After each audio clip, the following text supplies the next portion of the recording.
Assalamualaikum warahmatullahi wabarakatuh. Bertemu kembali dengan saya, Dr. Sofi. Akreditasi bukan sekedar dokumen. Ada 5 cara penilaian dalam akreditasi yang dikenal dengan RDOWS.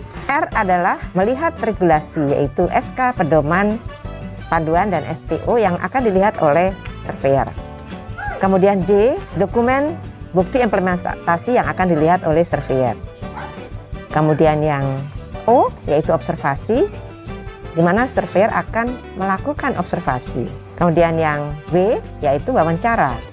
Wawancara di sini surveyor akan melakukan wawancara dengan sobat sehat di klinik terkait dengan apa yang sudah tertuang di dalam regulasi maupun yang sudah tertuang di dokumen implementasi. Dan yang terakhir S adalah simulasi, di mana surveyor akan meminta sobat sehat, termasuk pasien juga ya, untuk melakukan implementasi atau melakukan urut-urutan kegiatan yang mungkin sudah disusun oleh teman-teman dalam SOP-nya. Ini untuk membuktikan apakah sobat sehat di klinik sudah melakukan kerjakan yang ditulis dan tulis yang dikerjakan. Channel YouTube Dr. Sofi dibangun untuk itu semua. Ada regulasi internal seperti SK, pedoman, panduan, dan SPO.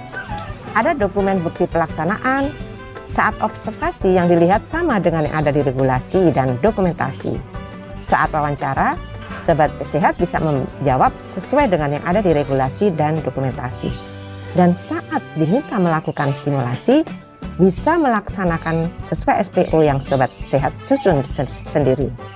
Ini adalah video saya yang ke-283 yang akan membahas konsep standar penerimaan pasien di klinik.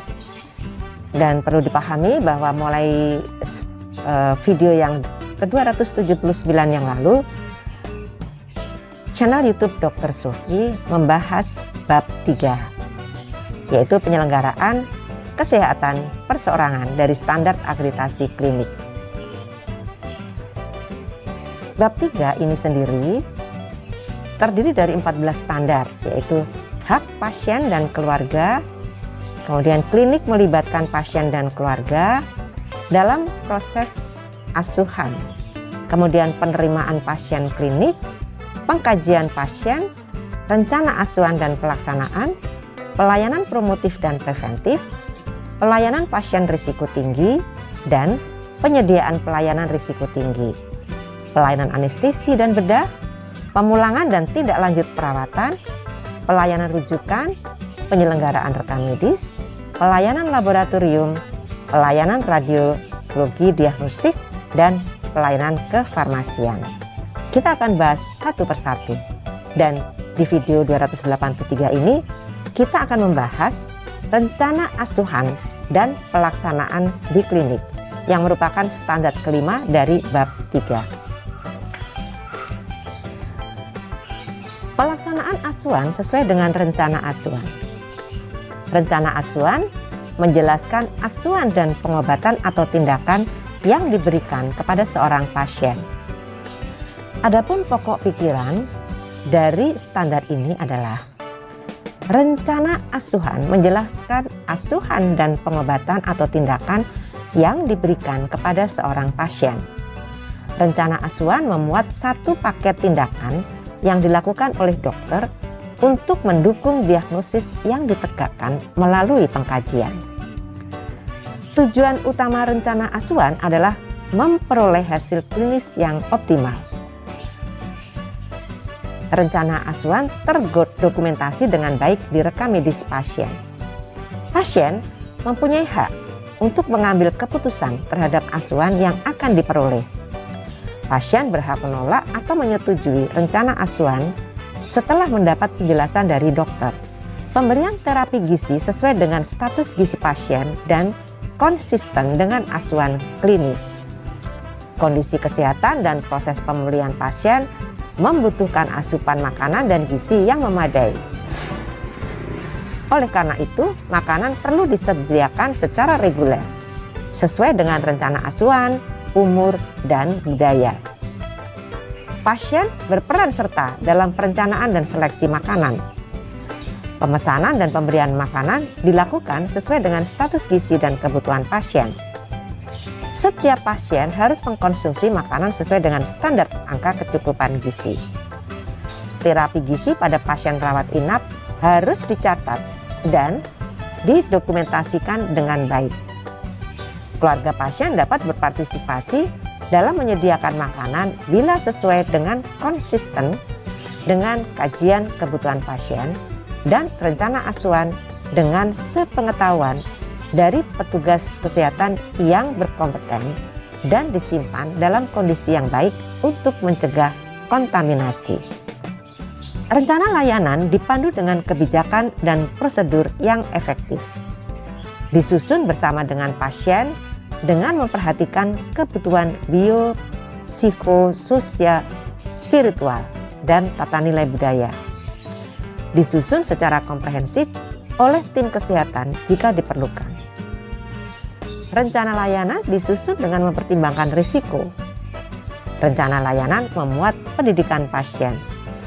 Rencana layanan didokumentasikan dalam rekam medis. Persetujuan tindakan medis juga perlu dilakukan. Kemudian elemen penilaiannya adalah ada bukti rencana asuhan oleh PPA dan terdokumentasi di rekam medis pasien. Ini berarti D. Ada bukti pelaksanaan asuhan dan terdokumentasi di rekam medik pasien. Ini D. Ada bukti rencana asuhan dievaluasi secara berkala oleh pemberi asuhan. D. Asuhan dilakukan oleh petugas yang berkompeten sesuai dengan aturan perundang-undangan. Distribusi dan pemberian makanan dilakukan sesuai jadwal dan pemesanan dan didokumentasikan. Ini dilakukan dokumentasi, akan dilihat, kemudian sobat sehat akan diwawancarai oleh surveyor tentang hal ini. Pasien dan atau keluarga diberi edukasi tentang pembatasan diet pasien dan keamanan atau kebersihan makanan. Ini yang akan dilakukan oleh surveyor adalah D dan W. D itu akan melihat dokumentasi di rekam medis dan akan diwawancarai. Sobat sehat silakan melihat secara lebih rinci pada PPRI nomor 5 tahun 2021. Kemudian Permenkes RI nomor 14 tahun 2021, Undang-Undang RI nomor 29 tahun 2004 tentang praktek kedokteran, Permenkes RI nomor 290 tahun 2008 tentang persetujuan tindakan medis. Kemenkes RI 514 tahun 2015 tentang PPK bagi dokter di FKPP. Kemudian Kemenkes RI nomor 62 tahun 2015 tentang PPK bagi dokter gigi. Selain itu juga infografis AKB pada puskesmas di masa pandemi COVID-19, juknis Yankes klinik pada masa ABK yang dikeluarkan tahun 2020.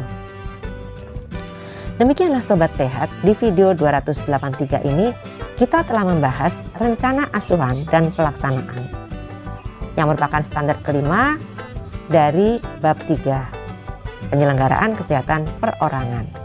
Sobat sehat, kita akan bertemu di video 284 untuk membahas pelayanan promotif dan preventif yang merupakan standar ke-6 dari bab 3 penyelenggaraan kesehatan perorangan atau PKP. Sampai di sini dulu ya. Semoga selalu sehat. Wassalamualaikum warahmatullahi wabarakatuh.